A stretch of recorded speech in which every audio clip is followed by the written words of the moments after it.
And this afternoon, government is still scouting for cheaper sources of fuel. Just days after President Akufo Addo's address on the state of the economy, fuel prices have skyrocketed once more. Now, a litre of petrol is now selling at 17.99 and diesel at 23 cedis per litre.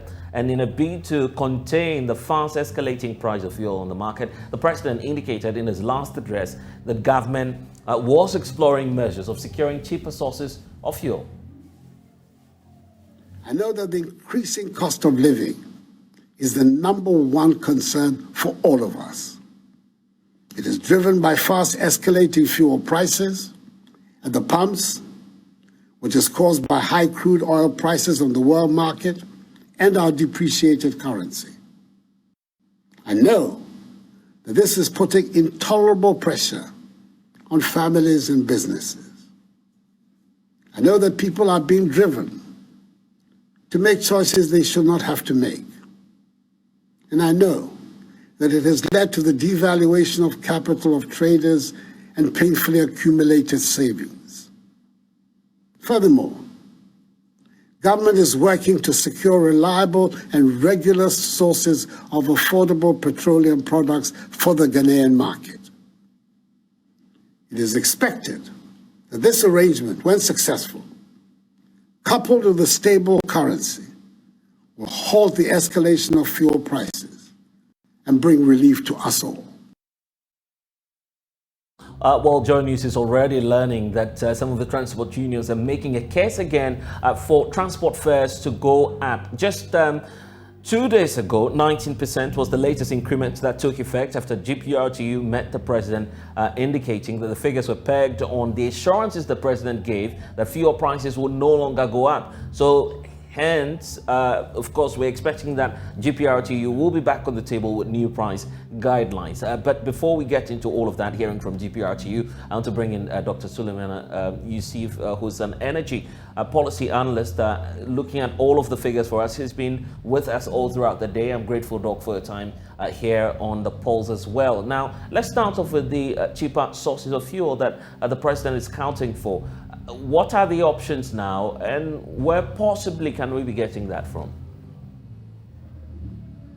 Yeah, thank you very much, Blessed. Good afternoon to you, and good afternoon to your cherished viewers in Ghana and across the globe. Yes, indeed, if that were to materialize into, concrete gains, or quantifiable gains, it will have impact on the market. Energy security, as I always mention, will have 3 dimensions. Energy has to be affordable, energy has to be dependable, and then also energy has to be, cheaper. That's the affordability, yes. And of course, the quality of energy is also key to energy security. So if we can be guaranteed of a source of energy that is cheaper, and affordable, that is cheaper and affordable, I think, with high quality, I think that is the way to go. However, as to where we're getting that from, I guess that's where the challenge is, because the markets are not as open now as they used to be in the past. I'm not sure we can get it from all of the sources, correct? Yeah, that's correct. It's going to be a challenge, but I think it's not something that is not surmountable. Over the years, actually, I have been calling for the fact that we needed to have diversified, our portfolio in terms of where we are getting this finished products from. Mostly, I think we are heavily dependent on, from Europe in most of these finished products.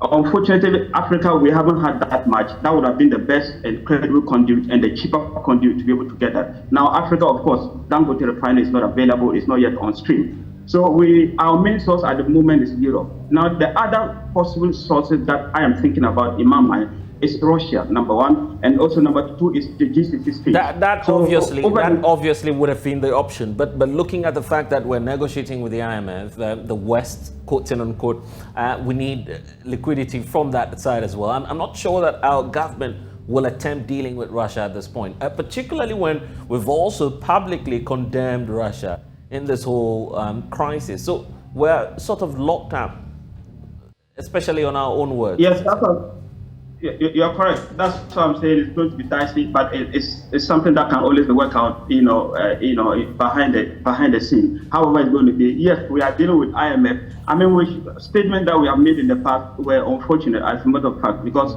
we should behave like a neutral partner.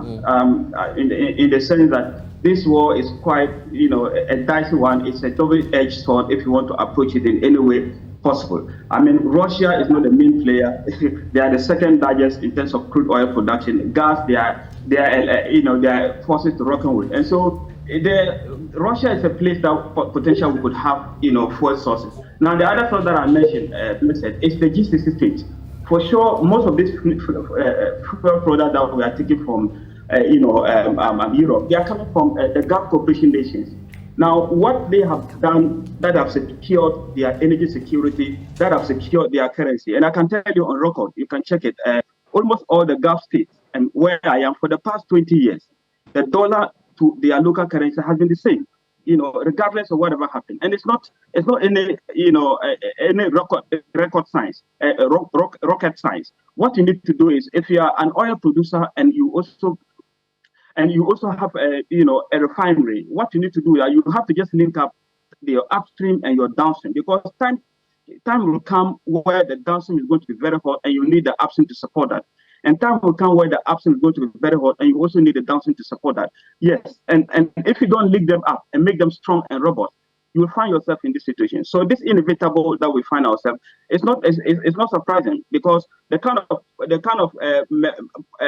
method that we've been operating, where we export everything that we produce as in crude oil and import everything as we consume as a hydrocarbon product or petroleum product, that can never guarantee us energy security. And bear in mind, our situation is critical because about 8% of our GDP is dependent on imports of petroleum products. The downstream has ballooned. So what we should have done over the years is to have made sure that we have we have a backup. And a refinery is a credible backup. Why can't we have a refinery in Ghana that can work? So that in times like this, it's not that you are going to stop your importation. A refinery is always a buffer. So that at the point in time, the market is very hot. You can always do what I call using the upstream to support the downstream and the downstream to support the upstream. The other one that I think that we haven't done so well, that has brought us on our knees at this moment in time, is our ability to have massive storage capability. Passcode 4302. We're having some interference there from Samuel Amwa. He is with the GPRTU. They're mounting pressure for, of course, prices of transport to also go up. So we'll get into that briefly. And then we'll hear from some more experts. But Dr. Yusuf, the issue about where we are now and what the outlook will be. 17.99 for petrol. Diesel is trading somewhere around 23, you see this. Where do you see this ending? Dr. Yusuf, where do you see all of this ending? Yeah, so it's scary. It's hard to see where it's going to end. But I mean, if you put the right strategies in place, the main thing is for us to be able to stabilize the dollar. If we can do that in the shortest possible time, I think that we have to bring some relief before we can think about strategies. But there are quite a lot of strategies that we can still endanger. I mean, embark on to be able to get ourselves free from all these situations. Number one, what I mentioned about linking the upstream and downstream is very key. By short-term measure, I mean, we can still bring together all our three players, the government of Ghana, NPA, and then the PSP, that's petroleum service providers, to look at what can be done in unison, in terms of a kind of relief, let's say taxes or whatever, that can be done to a bit cool down the pump for the consumer. And also, one thing I also mentioned is the fact that, I mean, we have to diversify. Why don't you, encourage the importation of these EV cars? And I can always give China as an example.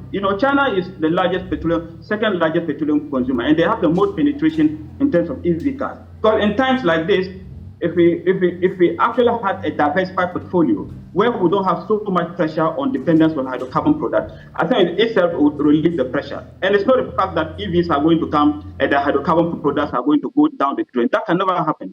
Hydrocarbon product will still be with us.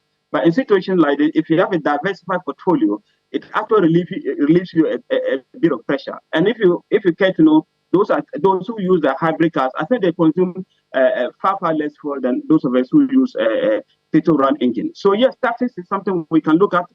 I don't think it's off the table, but I think we have to bring all the players together, to be able to look at these taxes. Yeah. So, but overall, these are the strategies that I think we can do. And if actually we champion these strategies, Blessed, right, they will even indirectly have impact on our currency. It will undoubtedly stabilize our currency if we do them. Yeah.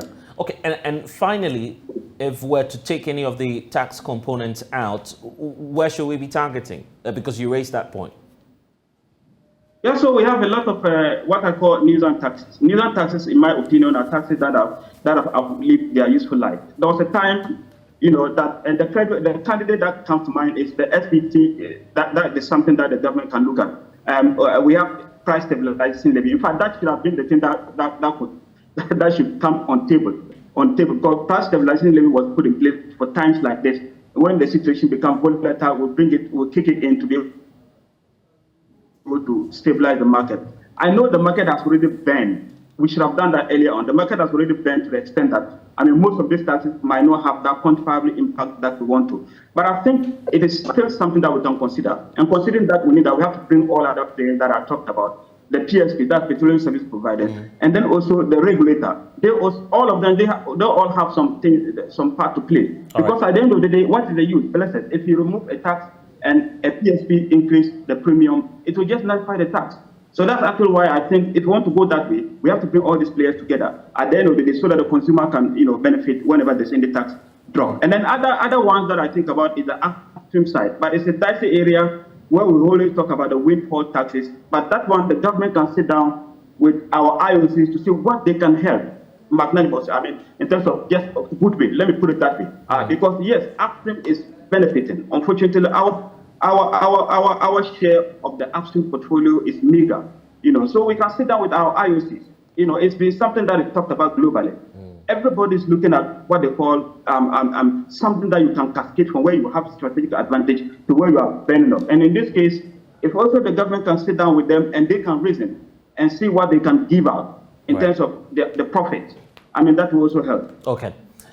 I'm grateful that you've been able to join us this afternoon. Dr. Yusuf Sulemana is an energy specialist. But now let's hear from the drivers as well. They're mounting pressure, asking government to revise the lorry fares again. 19% just 2 days ago. GPRTU is back again, making some new proposals. Let's hear from Samuel Amwa, and then I'll tell you about some more guests who are joining us on this matter. Samuel, here we are.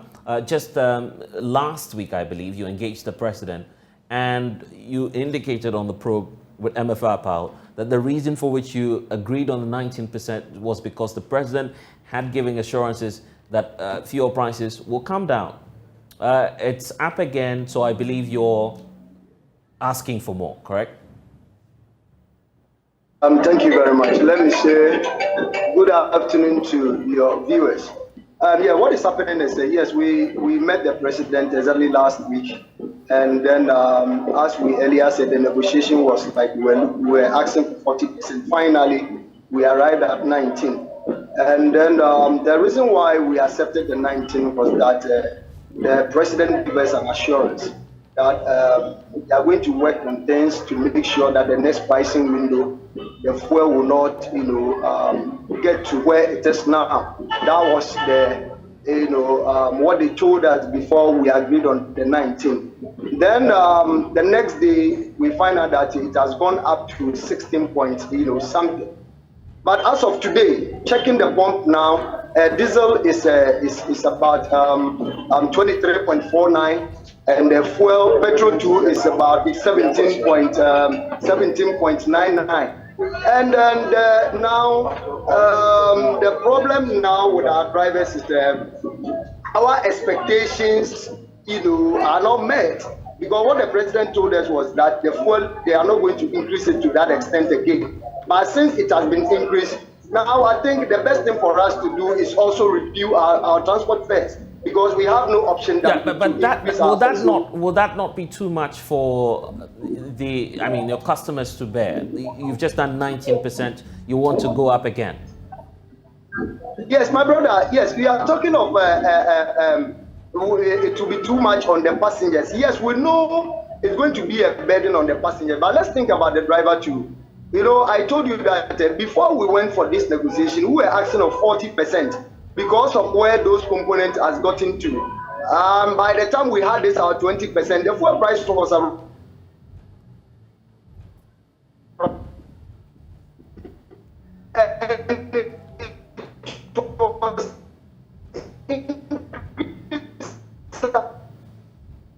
Samuel Amwa?